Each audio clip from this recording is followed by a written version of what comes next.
Bonjour et bienvenue sur gpf1.ch. Tout de suite, l'actu F1, retour sur le Grand Prix de Chine. C'est ce week-end que s'est déroulé sur le circuit de Shanghai le Grand Prix de Chine, troisième manche du championnat du monde de Formule 1 2011. Ce week-end, on a vraiment eu droit à une course extraordinaire, indécise jusqu'au bout. C'est sûr, on en redemande. Cela dit, vous avez vu les tribunes ? Désespérément vides. L'attrait de la nouveauté s'est vite envolé et les Chinois se sont déjà totalement désintéressés à la Formule 1. Une question se pose, est-ce vraiment intelligent d'insister dans l'organisation de ces grands prix lointains ? Quel est l'intérêt de la Chine, de l'Inde ou de la Corée pour la Formule 1 ? On le sait, le berceau, la vraie culture de la Formule 1 vient de l'Europe. Il n'y a pas si longtemps, pour faire un championnat du monde, on visitait quelques pays lointains comme le Canada, l'Australie, le Japon ou encore le Brésil. Mais c'était des pays véritablement impliqués en Formule 1. D'ailleurs, mis à part le Japon, chacun de ces pays a eu au moins un champion du monde de Formule 1. Alors par pitié, rendez-nous nos grands prix d'Imola, de Zandvoort, d'Estoril, retournons au Castellet, voire à Manicourt. En attendant cette prise de conscience des dirigeants du sport automobile, retour sur un Grand Prix de Chine qui, à défaut d'avoir passionné les spectateurs, aura au moins enthousiasmé les téléspectateurs. En ce début de saison, c'est Sébastien Vettel qui continue à dominer largement les essais qualificatifs. Il a réalisé son meilleur tour avec une marche confortable de 7 dixièmes d'avance sur son premier poursuivant. Il réalise ainsi une troisième pole position en autant de courses. À côté de lui, sur la grille de départ, on retrouve une McLaren, comme d'habitude, mais cette fois-ci, c'est celle de Jenson Button. Son compatriote et coéquipier Lewis Hamilton et l'Allemand Nico Rosberg occupent la deuxième ligne.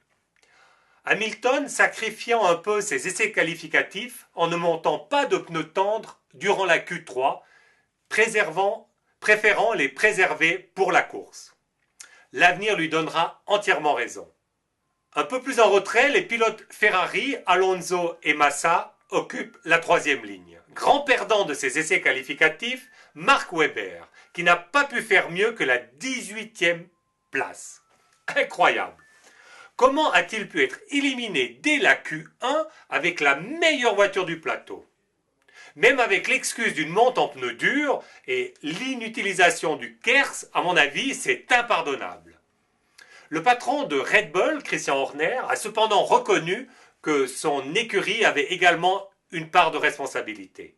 La Q2 a été interrompue 2 minutes et 2 secondes avant son terme en raison d'un incident impliquant la Renault de Vitaly Petrov, bloquée en piste après une panne de boîte de vitesse.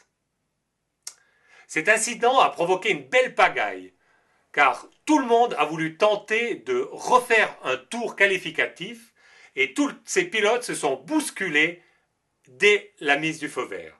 2 autres têtes d'affiche y ont laissé des plumes, Michael Schumacher et Nick Heidfeld.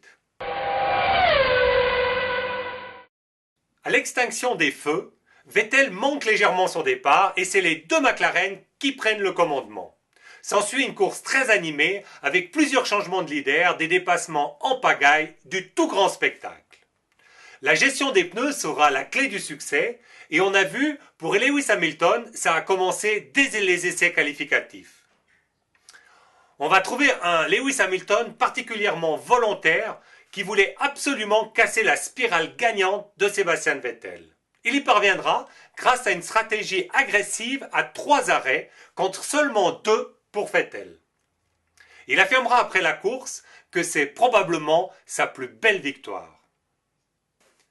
Durant ce Grand Prix, on assista à une situation complètement burlesque. Imaginez Jenson Button rentrant au stand pour faire changer ses gommes, occupé à trafiquer son volant, se trompe de stand et s'arrête chez Red Bull au lieu de chez McLaren, où les mécaniciens sont prêts pour accueillir Sébastien Vettel.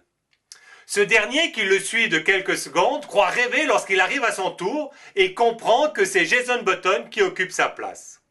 Mais comment peut-on commettre une pareille bourde au niveau de la Formule 1. D'autres pilotes se sont par ailleurs fait remarquer très positivement à l'occasion de ce Grand Prix de Chine. Tout d'abord, Mark Webber, on l'a vu parti en 18e position, il a attaqué du début à la fin pour finalement doubler dans les derniers tours Alonso, puis Rosberg et enfin Button, et ainsi monter sur la 3e marche du podium. Du tout grand Mark.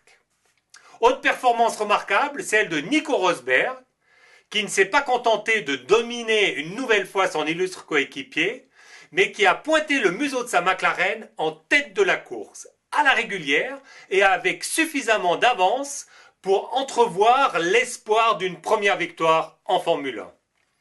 Malheureusement, un problème de consommation d'essence l'obligea à lever le pied en fin de course. Souvenez-vous, il y a à peine une semaine, après le Grand Prix de Malaisie, on demandait à Pirelli de revoir sa copie. Aujourd'hui, on ne peut que les remercier, les applaudir même, car grâce à eux, on a vraiment vécu une course passionnante et indécise jusqu'au bout. Aucun doute que le DRS et le KERS ont aussi grandement contribué au spectacle, favorisant les dépassements. Dans un premier temps plutôt sceptique, je pense finalement que ces systèmes vont quand même apporter quelque chose en termes de spectacle. La sélection des pilotes pour les prix Orange et Citron aura été beaucoup plus aisée que lors du Grand Prix de Malaisie. Une fois n'est pas coutume, nous allons commencer par le prix Citron. Sont donc nominés pour le prix Citron Jason Button dans Où sont mes lunettes? Sergio Pérez dans Faut que ça glisse et Mark Webber dans Dur dur les qualifs. Et the winner is Jason Button. Voilà une récompense bien méritée pour une bévue digne des meilleurs bêtisiers. Sont nominés pour le prix Orange Lewis Hamilton dans J'ai tout donné, Nico Rosberg dans 14 tours en tête et Mark Webber. Pour la première fois, un pilote est nominé pour le prix Citron et pour le prix Orange. Mark Webber, donc, dans Je me rachète une conduite. Et the winner is Mark Webber. Entre Hamilton et Webber, le choix a été très difficile, vous pouvez imaginer. Mais la prestation de Webber, suite à sa contre-performance en qualification, mérite, je crois, cette distinction. Au lieu de se laisser abattre, il a pris les choses en main.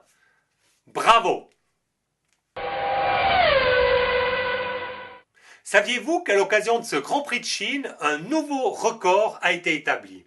C'est en effet la première fois de l'histoire de la Formule 1 que 23 voitures sont à l'arrivée d'un Grand Prix. Le précédent record était de 22 voitures. Ça s'est produit au Grand Prix de Grande-Bretagne en 1952, donc 2 ans après la création du championnat du monde, et ça s'est reproduit en 2010 à l'occasion du Grand Prix du Brésil. Lors de ce Grand Prix de Chine, un seul abandon n'est à déplorer, la Toro Rosso de Alguersuari, qui a abandonné victime d'une perte de roue peu de temps après son arrêt au stand. La Formule 1 va marquer une toute petite pause avant de revenir en Europe. Le prochain Grand Prix aura lieu dans 3 semaines, les 7 et 8 mai. Il s'agira du Grand Prix de Turquie qui se déroulera sur le circuit d'Istanbul, un jeune circuit mais qui a déjà une certaine réputation, en particulier grâce à son virage numéro 8. Il s'agit d'un quadruple gauche pris à une vitesse d'environ 270 km/h. Attention les muscles du cou. Pour l'occasion, on se retrouvera avec des horaires plus traditionnels, avec des essais qualificatifs à partir de 13 h le samedi et la course le dimanche dès 14 h, tout ça aux heures européennes. Voilà, c'est ainsi que se termine l'actu F1 pour gpf1.ch. J'espère vous retrouver très vite et d'ici là, portez-vous bien. Ciao!